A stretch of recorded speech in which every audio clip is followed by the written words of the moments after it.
নমস্কার বন্ধুরা, সুজাতা রান্নাঘর উইথ ভিলেজ ফুডে আপনাদের সবাইকে স্বাগত।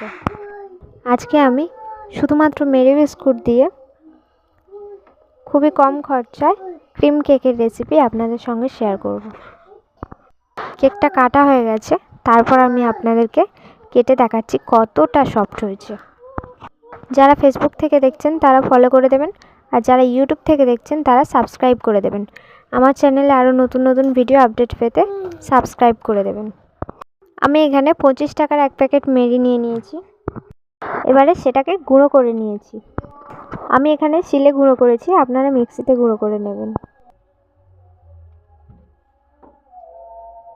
চিনিটাকেও গুঁড়ো করে নিয়েছি। এখানে আমি চিনিটা খুব বেশি দিলাম না, কারণ মেরি বিস্কুটটা মিষ্টি মিষ্টি হয়। অল্প অল্প দুধ দিয়ে নাড়তে থাকবো। একসঙ্গে বেশি দুধ দিতে যাবেন না, অল্প অল্প করে দুধ ঢালতে থাকবেন এবং নাড়তে থাকবেন। একটা অরেঞ্জ ফ্লেভারের ইনো দিয়ে দিয়েছি। ইনোটা দিলে নরম হবে এবং খুব সুন্দর ফুলে উঠবে। 10 মিনিট ধরে ওটাকে নাড়তে হয়েছে। তারপর সিলেবারের ডেকচির মধ্যে খুব ভালো করে তেল লাগিয়ে নিতে হবে, যাতে নিচটাতে লেগে না যায়।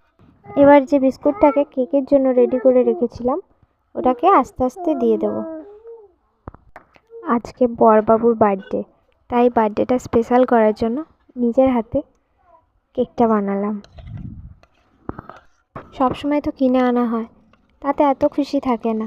আজ বানিয়ে যতটা খুশি হয়েছি এটা বলে বোঝাতে পারবো না। ভালো করে ট্যাপ করে নিয়ে উনানে বসিয়ে দিয়েছি। এবারে ঢাকা দিয়ে দেব।